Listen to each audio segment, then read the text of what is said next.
자, 이번 시간은 여러분 교재의 124페이지가 되겠습니다. 우리가 지금 앞의 시간에서 어디 부분을 정리하다가 수업이 중단이 되었느냐 하면은 종합소득 금액을 가지고 종합소득 금액에서 소득공제를 또 받을 수 있다 그랬죠. 예, 종합소득세 세목별로 우리가 종합소득 세목별로 종합소득 금액을 계산했어요. 아니, 소득 금액을 계산했습니다. 이자 소득 금액, 배당 소득 금액, 근로소득 금액, 사업소득 금액, 연금소득 금액, 기타 소득 금액, 그 6가지 세목의 소득 금액을 다 더한 것이 종합소득 금액이에요. 네, 이해하셨죠? 근데 나는 뭐 6가지가 다 있어야 되느냐? 아닙니다. 근로소득 금액과 기타 소득 금액만 있으면 그 2가지만 더해진 거예요. 그 다음에 이제 공제가 또 있어요. 그것이 종합소득 공제인데, 예, 종합소득 공제에서 앞 시간에 인적 공제 중요한 부분이다 하면서 우리가 기본 공제 대상자 그리고 추가 공제 대상에 대해서 공부했습니다. 그리고 이제 그 보험료 납입 소득공제라든가 특별소득공제가 쭉 있는데, 지금 특별소득공제 중에 신용카드 사용금액에 대한 소득공제 부분을 마무리를 지금 아직 다 못했거든요. 그래서 이제 우리 교재의 124페이지 표에 맨 밑에 있는 내용이 뭐냐면은 신용카드를 사용했더라도 이런 용도로 사용한 것은 사용금액에서 제외한다. 네. 신용카드 사용금액에서 제외되는 것을 가만히 보면은요, 자영업자 상대로 쓰지 않는 신용카드들이라고 보시면 돼요. 정부를 상대로 해서 신용카드를 사용했다든가 아니면 대기업을 상대로 해서 신용카드를 사용했다든가 이런 것들이 대부분 다 여기에 해당이 됩니다. 자, 첫째, 이것은 사업과 관련해서 지출한 것은 개인의 소득으로 이걸 지출한 것이 아니라 회사 비용으로 지출한 거잖아요. 그러니까 당연히 신용카드 사용금액이 포함시켜서는 안 되는 겁니다. 두 번째, 비정상적인 사용행위. 이거는 이제 카드 깡 같은 거를 말하는 건데요. 카드로 실제로 어떤 소비를 하지 않고 빈 신용카드 매출점표만 그냥 발행하는 거. 이거 비정상적인 사용행위. 이것도 사용금액이 될 수 없고요. 자동차 구입도 사용금액에 포함을 안 시켜줍니다. 근데 이제 요 밑에 추가적인 별 표시 있는 것은 이제 알아보겠는데요. 중고차는 제외라는 게 여기 이제 들어있을 거예요. 중고차. 자, 그래서 신차, 자동차 구입하는 거 사용금액에 포함되지 않습니다. 그 다음에 건강보험료, 고용보험료, 연금보험료 이런 보험료를 만약에 신용카드로 결제했다면 사용금액에 포함되지 않습니다. 보험회사가 매출을 뭐 빠뜨릴 리가 없잖아요. 그 다음에 해외에서 쓰는 거, 우리 해외 여행 가서 신용카드 쓸 수 있죠? 사용금액에 포함이 안 됩니다. 해외의 사업자들의 매출을 우리 과세기관이 알 필요가 없거든요. 그래서 이런 것은 사용금액에 넣지는 않는다. 그러니까 여러분, 신용카드의 사용을 소득에서 공제해 주고자 하는 그 목표, 그 목적이 어디 있느냐 하는 거 제가 앞 시간에서 말씀드렸죠? 예. 근로자의 세제 혜택을 줄이려고 하는 것은 2차적인 그건 부수적인 목표예요. 원래 과세관청의 목표는 뭐였냐면은 이 목적은 자영업자들의 매출을 드러내게끔 하려고요. 예. 그러니까 자영업자들이 매출 신고를 예를 들어서 월 1,000만 원씩 팔았으면 1,000만 원을 다 신고를 안 하고 500만 원만 신고한다든가 이런 것이 이제 과거에 이 사업자들의 그 일반적인 그런 것이었는데, 그건 세금을 절약하려고 그랬던 거죠. 좋게 말하면 절약인데 탈세죠, 탈세. 그래가지고 이제 지금은 이제 많이 그거 세금 절약하려고 하는, 물론 절세는 해야 되겠지만 일부러 뭐 그런 사람이 있겠습니까? 네, 그런 생각 가지고 사업할 생각은 말해야 돼요. 세금은 기분 좋게 내면서 돈을 많이 벌어야죠. 자, 해외에서 신용카드 사용하는 거. 그래서 안 되는 거죠. 그 다음에 학교에 수업료 내는 거 또는 보육시설, 보육비 내는 거 이거 역시 해당이 안 됩니다. 그리고 세금 내는 거 전부 안 됩니다. 전화요금, 통신, 그 다음에 수도요금, 전기요금, 가스요금 네, 이런 정보 사용료, 인터넷 사용료 이런 거 안 되고요. 아파트 관리비, 텔레비전 시청료 신용카드로 또 신용카드로 우리 도로 통행료 납부할 수 있죠? 안 된다는 거죠. 또 상품권 구입하는 거 안 되고요. 리스료 납부하는 것도 안 되고요. 취득세라든가 등록 면허세, 재산을 구입하는 데 사용하는 것도 안 되는데 요 재산 구입에 여기 별 표시 한번 읽어보겠습니다. 재산도 여러 가지니까 우리가 그 공기청정기 이런 걸 재산으로 볼 것이냐 저런 건 다 됩니다. 공기청정기 사용하는 거 이런 거는. 자, 금융 보험 용역 관련된 수수료, 보증료 납부한 거 안 되고요. 신용카드 등으로 결제해서 기부하는 정치자금 중에 세액공제 적용받는 금액, 그러니까 기부금을 신용카드로 결제해서 세액공제 받았으면 신용카드 사용금액으로는 안 된다. 예, 기부금 세액공제만 적용시켜준다는 얘기입니다. 그 외에 소득세법에 따라 소득공제를 적용받는 월세액, 네, 월세에 대해서만 소득공제, 세액공제를 해주고 신용카드 사용금액은 중복해서 안 해준다는 얘기입니다. 여기 기부금도 마찬가지고요.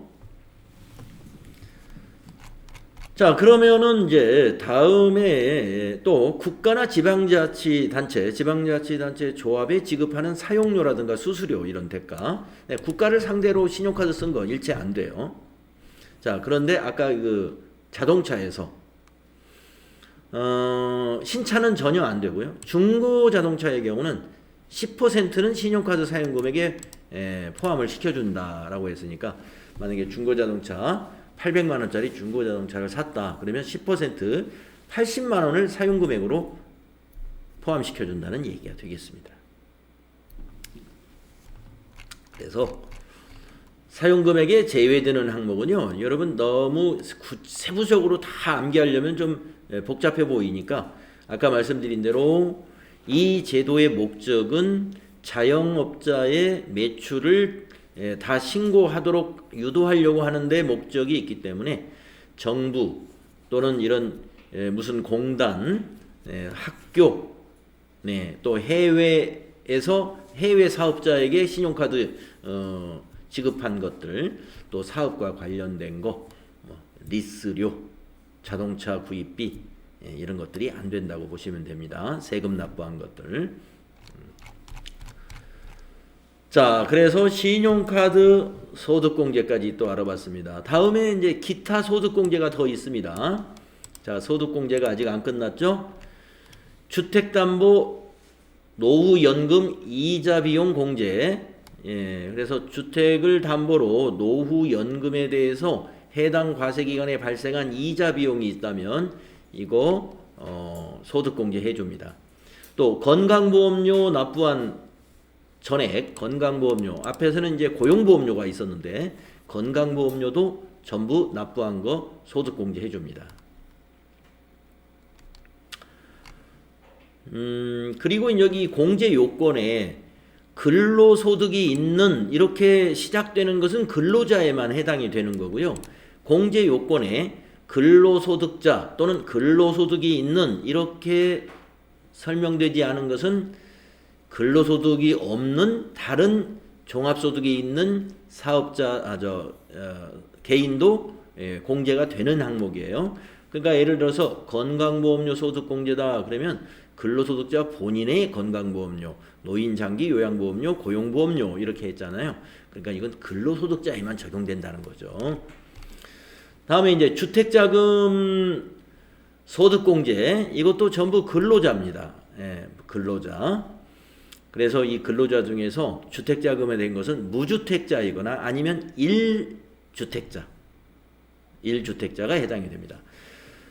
자, 주택차입금 원리금 상환에 대한 원리금 상환액의 40%를 소득공제 해준다는 거고요. 연간 300만 원 한도로 해줍니다. 공제 요건은 무주택 세대주인 근로소득자가 국민주택 규모 주택을 임차하기 위해서 은행으로부터 차입한 차입금의 원리금 상환해 나가는 부분, 거기 불이백의 40%, 원리금 상환의 40%를 소득공제해 준다.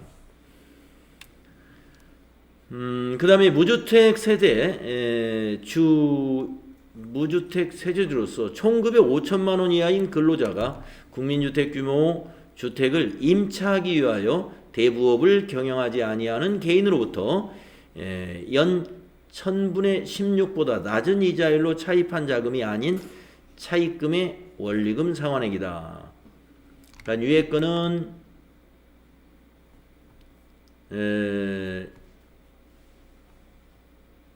금융회사, 금융회사에서 차입한 거, 밑에 거는 개인으로부터 차입한 거, 상환액을 일부 해준다는 겁니다. 다음에 장기주택 저당 차입금 이자 상환 공제, 여기는 아까 위에 거는 원리금이고 여기는 이자를 상환한 거에 대한 소득 공제 해준다는 거예요. 이것도 조건이 뭐예요? 근로자 무주택 세대 또는 1주택 보유 세대의 세대주로서 근로소득자가 주택을 취득하기 위하여 당해 주택의 저당권을 설정하고 금융기관으로부터 차입한 장기주택 저당 차입금의 이자 상환액에 대해서 소득공제 적용해준다. 그 다음에 주택마련 저축공제, 우리 그 아파트 같은 거 청약하려면은 주택 청약 종합저축이라든가 그 청약저축이라고 하는 거 있죠. 거기 불입한액. 무주택 세대의 세대주로서 총급여 7천만 원 이하인 근로소득자가 주택 청약 종합저축에 납입한 금액에 대해서 불입액의 40%를 소득공제해 줍니다 하는 얘기입니다. 자, 주택 관련된 거 모두가 다요. 이자, 원리금 이런 상환액이 있는데 이런 이자 상환액이라든가 원리금 상환액은 근로자에게만 해당이 되는군요. 주택마련 저축도 총급여 7천만 원 이하인 하니까 이것도 근로소득자를 말하는 거죠. 주택 관련된 건 다 근로소득자입니다. 그 외에 고용유지 중소기업 근로자 소득공제라는 것이 있고요. 또 소기업 소상공인의 공제부금 소득공제. 네, 요거는 이제 그 개인 사업자에게 해당이 되죠. 소기업 소상공인 공제부금이니까 노란우산 공제라고 하는 게 있어요. 우리나라에 중소기업법에 의해서 만들어진 공제인데 거기에 불입한액에 대해서 일부 소득공제를 적용해 줍니다.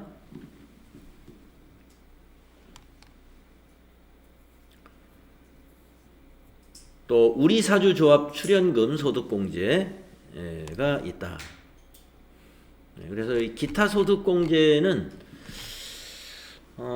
여기 건강보험료하고요, 건강보험료하고 요 주택자금 관련된 거 요거 실습에서 나올 겁니다.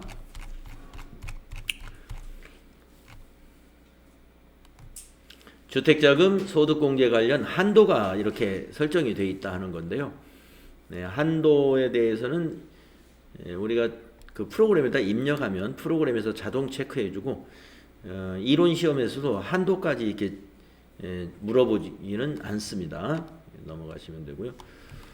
그 다음에 아까 그 노란우산 공제, 소기업 소상공인의 공제부금의 소득공제가 된다고 그러는데 이거는 사업소득, 사업자에게 해당되는 거니까 사업소득 금액은 뭐예요? 단기 순이익이에요. 사업소득 금액이라는 게. 사업소득 금액은 총 수입액에서 필요경비를 뺀 겁니다. 그래서 4천만 원 이하이다. 단기 순이익이 4천만 원 이하인 사업자는 500만 원 가장 많이 해주는 거예요. 불이백에 500만 원을 소득공제 해준다는 겁니다. 그 다음에 이제 4천만 원 이하, 1억 원 이하, 4천만 원 이하가 아니라 여기 이상으로 고쳐주셔야 되겠네요. 4천만 원 이상 1억 원 이하 300만 원. 그 다음에 1억 원 초과 1억 원 초과 당기순이익이 1억 원 추가는 200만 원. 200만 원. 그래서 우리가 이 소상공인 같은 경우에 당기순이익 4천만 원 이하에 대부분 해당이 돼요. 예, 대부분. 그래서 우리가 이제 그 노란우산공제 영업하는 사람들이 연간 500만 원 소득공제를 받을 수 있기 때문에 이 수임이 참 좋다고 다 권장을 하죠. 그러면 한 달에 노란우산공제를 50만 원을 불입을 하면 연간 600만 원 불입을 하는 거거든요. 600만 원. 그러면 이제 500만 원은 소득공제. 소득공제를 500만 원 뭐 세금을 공제해 준다는 것이 아니라 과세 표준에서 줄여준다는 거예요. 그럼 500만 원을 만약에 줄였을 때 세율을 만약에 10%만 적용된다고 그러면은 세금으로도 한 10만 원, 50만 원 정도 혜택 보는 거예요. 소득공제 500만 원을 빼주는 거니까. 그래서 공제 들어서 돈 모으고 그 다음에 세금 불이백의 한 10% 정도 세금을 절약할 수가 있고 좋은 제도이죠. 그래서 우리가 이제 뭡니까? 그 국민연금을 가입을 하지 않을 이유가 없듯이, 국민연금은 뭐 그렇게 고민할 필요가 없는 것 같아요. 네, 국민연금이 국가가 이 국민연금을 앞으로 재정이 어떻게 잘못된다고 그러는데 이거 불입을 해야 되나 이런 고민을 주변에서 하시는 분들이 가끔 있더라고요. 그러면 저는 그런 걱정은 왜 하시는지 모르겠다. 국가가 망하면 국내에 있는 기업은 어떻게 되겠어요? 그럼 다른 보험회사의 보험은 어떻게 들어요? 그렇죠? 그래서 국민연금은 최대로 들으셔야 된다. 저는 그렇게 생각을 해요. 저는 이제 연금 중에서 제일 잘 설계된 유리한 것이 국민연금인 겁니다. 그래서 맥시멈으로 들어야 된다. 그 다음에 또 소상공인, 저와 같이 자영업자 하시는 분들 노란우산 공제 무조건 들어야 됩니다. 들어서 뭐 많이 불으면 더 좋겠지만 최소한 월 50만 원짜리는 들으면은 굉장히 이익을 봐요. 매년 세금 낼 때 세금 전략이 되죠. 이 공제 이자율이 일반 시중은행의 그 정기예금 이자율보다 더 높습니다. 나중에 만기 때 받게 되면은. 그래서 소상공인은 노란우산 공제 권장하는 것이고요. 모든 국민은 국민연금 맥시멈으로 가입하는 게 좋겠다. 자, 그 다음에 이제 기타 사항을 보겠습니다. 공제 대상의 판정 시기. 자, 공제 대상의 판정 시기하고 2명 이상의 공제 대상이 적용되면 어떻게 할 것이냐. 요거 한번 따져보겠습니다. 여기 이제 인적 공제에서 이런 그 판단이 필요할 때가 있거든요. 공제 대상의 판정 시기. 자, 소득세는요. 과세 기간이 1월 1일부터 12월 31일입니다. 그러면은 과세 기간의 종료일 12월 31일의 인적 사항을 기준으로 합니다. 12월 31일. 그리고 과세 기간의 종료일 전에 사망 또는 장애가 치유된 경우에는 어떻게 되느냐. 자, 그러니까 자녀 결혼한 경우에는 자녀가 12월 31일 날 태어났으면 부양가족 1명 있는 거예요. 1월 1일부터 12월 30일까지는 없었는데 12월 31일 기준이기 때문에 12월 31일 날 태어난 아이는 부양가족 있는 걸로 인정이 되겠죠? 그 얘기고요. 자, 그런데 태어난 경우는 그렇게 되는데 만약에 31일 기준으로 했는데 할머니가 계셨는데 할머니가 하루나 이틀 전에 12월 30일이나 12월 29일 날 사망을 하셨다. 연로하셔가지고 그러면 부양가족이 있다고 봐야 되느냐 있다고 봅니다. 과세기간 중에 단 하루라도 생존해 계신 분은 부양가족에 포함하는 거예요. 그 다음에 우리가 그 추가공제에 장애인 추가공제 이런 게 있었잖아요. 장애인 추가공제. 장애가 있었다가 완치 판정을 받았어요. 12월 30일 날. 그래도 장애인 추가공제 대상이 된다. 이런 말씀입니다. 자, 사망이나 장애 치유는 사망 또는 치유 전일의 상황으로 판단한다. 네. 그래서 과세기간 종료일 기준으로 하는데 종료일 날 전에 만약에 사망이나 장애가 치유됐다 하더라도 그 전 상황에 의해서 판단한다. 그래서 인정이 된다. 이런 말씀입니다. 그 다음에 세 번째 보겠습니다. 부양가족의 공제 대상 여부를 판단할 때 적용 대상 나이가 정해지는 경우 있죠. 20세 이하 이렇게 또는 60세 이상 직계존속은 나이 있지 않습니까? 이럴 때 과세기간 중에 해당 나이에 해당되는 날이 하루라도 있는 경우는 대상자로 본다. 네. 그러니까 우리가 나이를 계산할 때는 그냥 연도에서 연도를 빼면 돼요.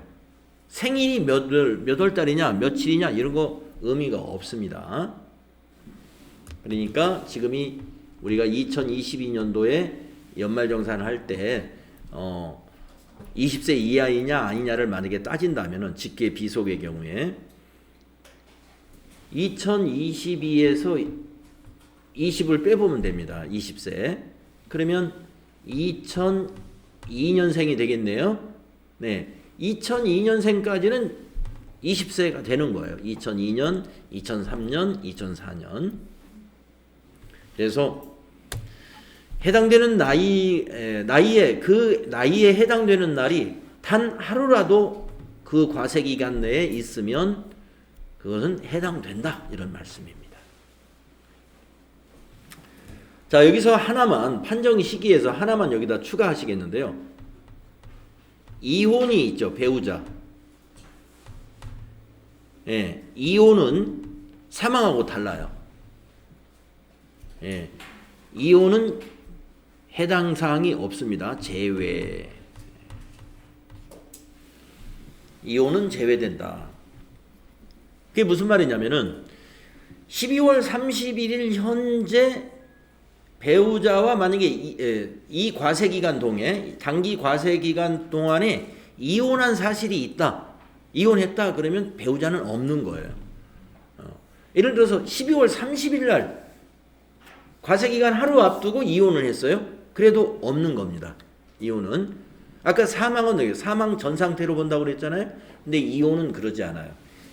요 종료일 현재 배우자 상태로 가족관계가 형성이 돼 있어야 돼요. 그 전에 이혼을 했으면 이미 배우자는 없는 것으로 본다. 이렇게 보셔야 되겠습니다.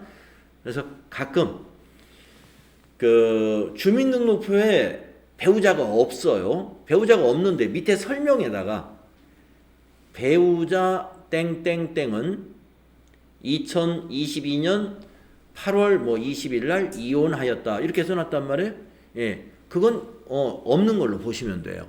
주민등록표에 배우자 명단이 없고 이름이 없고 밑에 추가적인 설명에 배우자 아무개와는 2022년 몇 월 며칠 이혼을 하였다. 그러면 배우자는 없는 것으로 봐야 됩니다. 배우자를 있는 것으로 입력하라는 게 아니에요.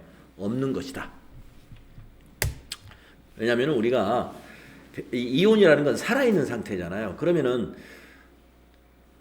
소득자인 나와의 가족관계는 끝났지만 다른 배우자를 또 만나서 거기서 가족관계를 형성할 수가 있죠. 네. 그러니까 다른 부양가족이 되는 거기 때문에 넣지 않는 겁니다. 자, 그 다음에 이제 2명 이상의 공제 대상 가족에 해당되는 경우 한번 내용을 볼까요?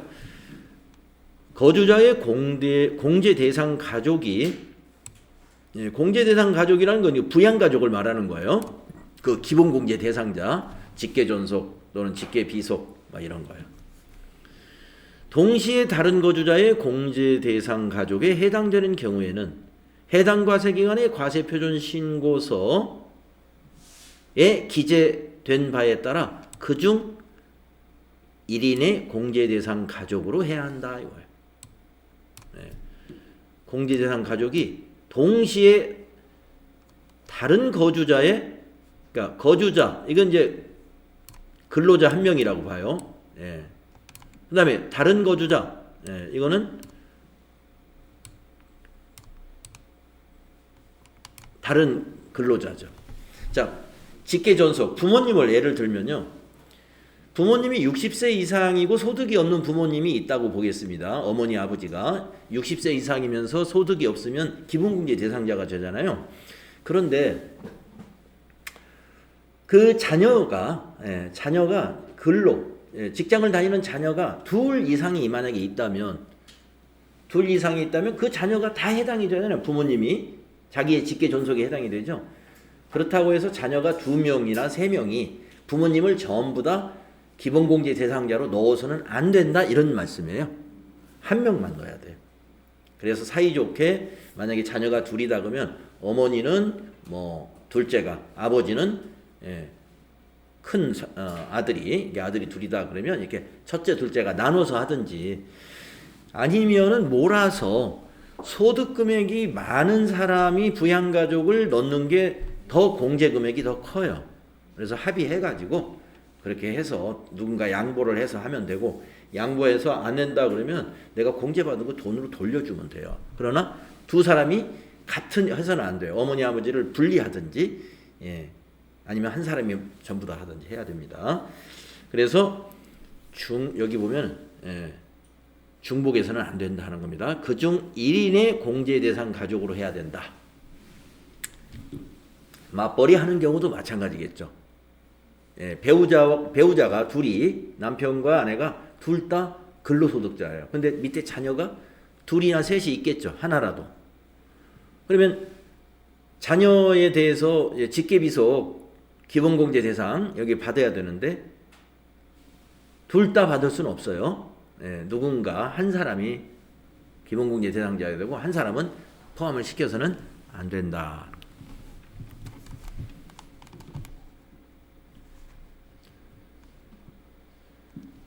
다음에는 소득공제를 지금까지 쭉 해봤는데요. 인적공제부터 해서 조금 전에 주택 관련된 소득공제까지 참 여러 가지가 있었잖아요. 신용카드 사용금액 소득공제도 있었고요. 근데 소득공제에 한도가 적용되는데 2,500만 원을 한도로 한다. 종합한도 대상 소득공제금액 합계액이 2,500만 원을 초과하는 경우에는 그 초과된 금액은 없는 것으로 한다. 그러면 종합한도 대상 소득공제에 적용되는 항목이 뭐냐면 주택자금 아까 나왔었죠. 그 다음에 청약저축 나왔었죠. 우리사주조합 그 출자금액 나왔었고, 그 다음에 신용카드 사용금액 등 사용금액에 대한 소득공제, 소기업 소상공인 공제부금 소득공제, 이런 것이 한도가 적용되는 것이고, 여기에 인적공제는 빠져있죠. 그렇죠? 인적공제를 제외한 소득공제 한도 2,500만 원이다. 이렇게 보시면 되겠습니다. 자, 이렇게 해서 이 종합소득 소득공제 정리했는데요. 인적공제에 대해서 좀 더 강조해서 말씀을 드렸습니다. 자, 그러면은 이제 소득공제를 빼면은 우리가 과세표준이 나와요. 종합소득 과세표준. 그래서 이 종합소득 과세표준을 여기에 이제 대입을 하는 겁니다. 종합소득 금액에서 종합소득 소득공제 사항을 빼면은 이게 종합소득 과세표준이 이제 산출이 됐어요. 그러면 이 과표에 따라서 세율이 6%, 15%, 24%, 35%, 38%, 40%, 42%, 45%, 네, 이렇게 이게 세어보면 셋, 넷, 다섯, 여섯, 일곱, 여덟 줄로 표가 되어 있잖아요. 그래서 8단계 초과 누진 세율이다. 이렇게 말씀을 드렸던 겁니다. 네, 이 표가 바로 기본 세율표예요. 소득세 기본세율이다라고 표시되어 있으면 이 표가 기본세율이다 이런 얘기입니다. 기본세율. 앞에서 원천징수 세율 중에 몇 가지 기본세율 적용한다라는 거 있었죠? 그래서 기본세율이 바로 이 8단계 초과 누진 세율입니다. 그래서 과세 표준이 1200만 원 이하이면은 6%만 그거에 세율을 곱해서 세금을 산출합니다. 납부세액은 아니에요. 일단 산출세액을 산출해요. 산출세액을 다 납부하는 게 아닙니다. 밑에 또 보시면. 그래서 이 세율을 곱한 것은 산출세액이다. 그리고 이제 우리나라에서 이제 그 소득이 많은 사람보다 소득이 적은 사람이 좀 많은 편이잖아요. 인원수로 보면은. 인원수로 보면 고소득자가 가져가는 그 금액은 굉장히 큰데 인원수는 이게 여기에 가장 많다고 그럽니다. 여기에 해당돼요. 그러니까 과세 표준이 1200만 원 초과 4600만 원 이하에 해당되는 개인이 제일 많다 그래요. 그래서 이 세율을 적용받는 사람들이 가장 많은 것 같습니다. 그래서 1200만 원 이하는 세금이 72만 원이에요. 산출세액이. 거기에다가 과세 표준이 1200만 원 초과한 것을 뺍니다. 빼가지고 15% 세율을 곱해서 이 72만 원을 더해주면 산출세액이 나옵니다. 근데 여러분 시험 문제에서 종합소득세를 산출해라 이런 문제가 가끔 나오는데 그때는 세율표를 이렇게 어렵게 안 만들고요. 바로 곱하기 할 수 있도록 거기 과세표준에다가 곱하기 어떤 세율 해가지고 바로 계산할 수 있는 세율표를 줘요. 이 기본 세율표를 주지 않고 그러니까 이 세율표보다 더 쉽게 세금을 계산할 수 있는 세율표를 시험 문제에서 이제 제시할 테니까 그 문제 보면서 그대로 하시면 돼요. 자, 8단계 초과 누진 기본세율표 적용해서 종합소득 과세표준을 적용해가지고 산출세액을 산출한다는 거 여러분 알아두세요.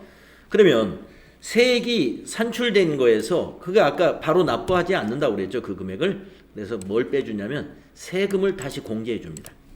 세액공제. 여러분 일용근로자의 세액공제는 그 산출세액의 55% 공제해 줬죠. 일률적으로. 그렇습니다. 그런데 세액공제 쪽을 보면은 근로소득 세액공제가 있어요. 이건 근로자에게 적용을 해주는 겁니다. 자, 근로소득이 있는 자는 근로소득 세액공제를 적용해 주는데 산출세액이 아까 위에 있는 세율표로 해서 계산을 해보니까 130만 원 이하가 나왔어요. 세금이. 그러면 55% 일용근로자처럼 55%를 절반 이상을 세금에서 그냥 공제해 줍니다. 뭐 이건 따지지도 않고 그냥 해주는 거예요.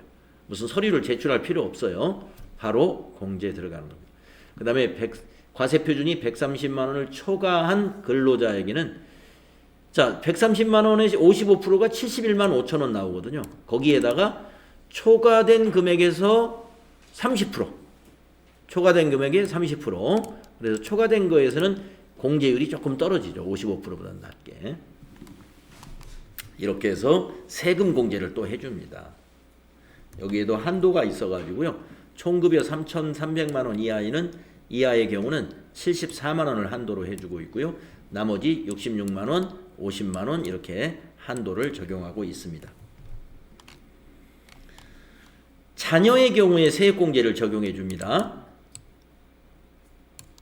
어떤 자녀에 대해서 해주느냐 하면은 종합소득이 있는 거주자의 이거 종합소득이 있는 거주자라는 건 뭘까요? 자녀 세액공제는 근로자만 해주는 것이 아니라 이배사 근연기 뭐 기타 소득만 있는 사람도 해주고 사업소득만 있는 사람도 해준다 이런 얘기입니다. 종합소득이 있는 거주자가 기본공제 대상자에 해당하는 자녀가 있을 때 7세 이상의 자녀에 대해서는 다음에 다른 다음에 따른 종합소득 산출세액에서 공제를 해줍니다. 7세 이상부터 20세까지예요. 20세. 왜냐하면 기본공제 대상자는 20세 이하가 기본공제 대상자잖아요.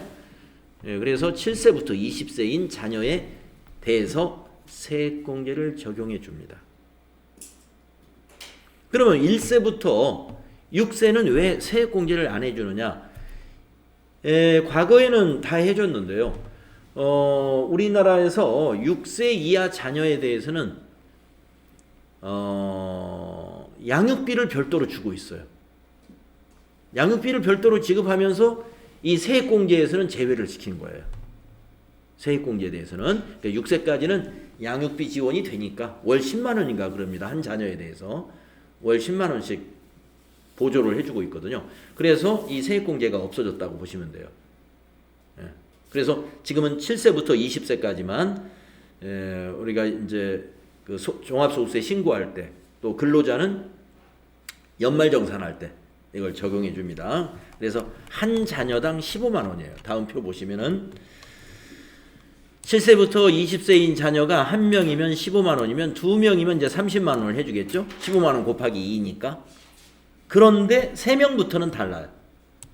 3명부터는 이건 다자녀로 이제 보는다 해서 한 명을 그때부터는 30만 원을 더해줘요. 그러니까 3명이면 45만 원인 것이 아니라 60만 원이 되는 겁니다. 3명이면. 왜 60만 원이냐? 2명이 30만 원인데 세 번째부터는 한 명당, 셋째부터는 한 명당 30만 원이니까 더하면 60만 원이 되는 거죠.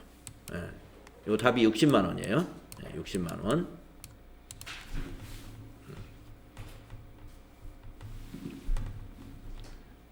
(30만 원) 더하기 가로 열고 자녀수 빼기 둘 곱하기 30명이니까 아니 30만 원이니까 3명이면 3 빼기 2는 하나죠. 한 명 곱하기 30만 원. 그러면 30만 원이죠. 그래서 3명이면 60만 원이 된다 이런 얘기입니다. 4명이면 얼마의 세액공제를 받느냐 하면은 2명까지 30만 원에다가 나머지 셋째, 넷째는 60만 원이 돼요. 그럼 90만 원이 되겠죠. 계산하는 방법 아시겠죠? 그래서 자녀 세액공제가 굉장히 큰 거예요. 자, 그런데 이건 기본이고 추가 세액공제가 있는데 출생을 했을 때 이번 과세기간에 2022년도에 출생한 자녀가 있으면 추가로 세액공제를 적용한다 해서 추가 세액공제입니다. 그래서 이번 과세기간에 출생한 자녀가 첫째면은 30만 원 추가, 둘째면은 50만 원 추가. 금년에 태어난 자녀가 셋째라면은 70만 원을 추가 공제해 준다. 그래서 출생 입양 추가 공제 가능합니다. 출생 입양 추가 공제.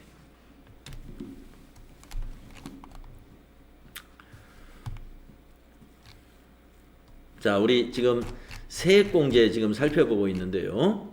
세액공제 살펴보고 있는데 먼저 근로소득 세액공제 산출세액 130만 원 이하는 55% 요거 알아봤고, 그 다음에 자녀세액공제 알아봤습니다. 그 다음에 연금계좌 세액공제 제도가 있습니다. 자, 종합소득이 있는 자가 연금계좌에 납입한 금액에 대해서 12%만큼 세액공제를 해준다는 것이에요. 그래서 연금계좌 세액공제, 연금저축이나 퇴직, 근로자들은 이제 퇴직연금계좌 이런 것이 여기에 해당이 됩니다. 연금계좌 세액공제, 납입액의 12% 정도 된다 이렇게 보시면 돼요. 소득 요건을 갖춘 50세 이하 거주자의 연금저축계좌의 납입액 한도는 600만 원이고 퇴직연금계좌 납입액과 합한 금액의 한도는 900만 원이다. 그래서 여기 납입액에 한도 적용하는데요. 우리가 프로그램에다가 납입액을 다 입력하면 알아서 한도를 딱 체크해 주게 됩니다. 그 다음에 이제 다음 시간에는 이 특별세액공제를 알아볼 텐데요. 이 특별세액공제가 세액공제에서는 제일 중요합니다. 네, 특별세액공제는 우리가 이제 그 어떤 특별히 지출한 내역을 우리가 이제 증빙이 있어야 되죠. 그래서 연말정산, 국세청 연말정산 자료라든가 이런 것을 뽑아가지고 세액공제를 적용하는 거예요. 그래서 시험에서는 이 특별세액공제를 많이 문제로 다루고 있습니다. 그래서 다음 시간에 특별세액공제 4가지가 있거든요. 4가지를 공부해 보도록 하겠습니다. 쉬었다 할게요.